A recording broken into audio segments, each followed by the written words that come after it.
Jose Alvarado, grabe mang nakaw ng bola. Nadali si LeBron James. Pelicans nagpaula ng 3 points. Binigyan ng masamang pagsalubong ang Lakers sa bagong taon. Agresibo si Zion Williamson.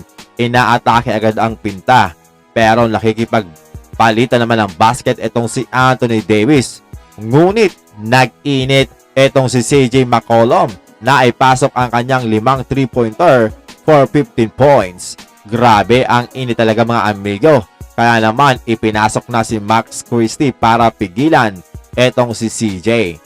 33-42 sa pagtatapos yan ng first quarter lamang ang Pelicans. Second quarter, napakaraming swerteng basket ng Pelicans at LeBron James pinigilan ni Jose Alvarado sa kanyang fast break. Hindi natakot na baka italbog ng mabangga ang katawan ni LeBron. Mahilig talagang mangdukot ng bola etong si Jose Alvarado. Nakaisa na siya mga amigo kay Jackson Hayes.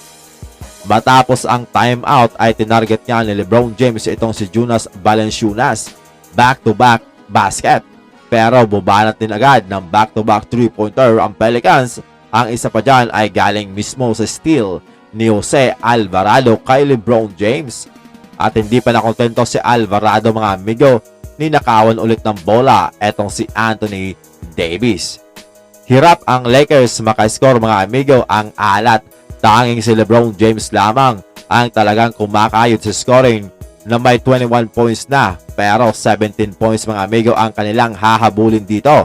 74-57 sa pagtatapos yan ng first half. Zion Williamson pinangunahan ng Pelicans na may 18 points at 17 points naman etong si CJ McCollum, plus solid pa ang contribution mula sa ibang player. Gumawa naman ng 10 3-pointer agad ang Pelicans at 5 lamang para sa Lakers na out-rebound pa sila ng Pelicans. Masamang balita para sa Lakers dahil hindi na nakabalik pa si Rui Hachimura dahil nagtamo ito ng left calf strain.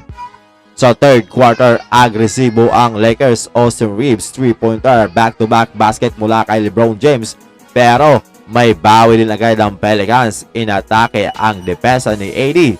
Nakuha agad ang pang-apat na foul kaya siya pinagpahinga. Pumapasok naman ang tira ng Los Angeles Lakers. LeBron James backdoor cut for easy reverse layup. Samahan pa yan ng kanyang slam dunk hanep. Ngunit ang problema, pumapasok ang outside shooting ng Pelicans. Ipinasok din ni Darvin Ham itong si Jalen Hood-Schifino mga amigo. 89-104 lamang pa rin ang Pelicans sa pagtatapos ng third quarter. Fourth and final quarter, LeBron James ginantihan si Jose Alvarado. Wala nang nagawa, easy layup. Pero agad din nakabawi itong si Jose Alvarado. Nasungkitan na naman ng bola si LeBron James. Hindi na nagawa pang maibaba ng Lakers. Sa single digit ang kalamangan ng Pelicans. Talagang mainit ang outside shooting kaya lumubo ang kalamangan nila sa Lakers na umabot pa hanggang 22 points.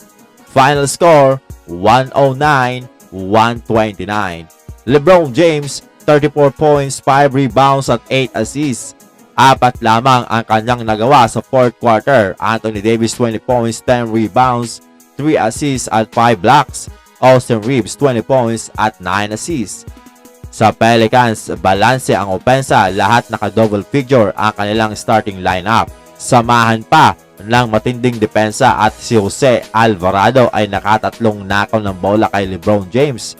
3-point shooting ang naging alas ng Pelicans na may 17 at 10 lamang para sa Lakers. Grabe ang diferensya, 21 points agad.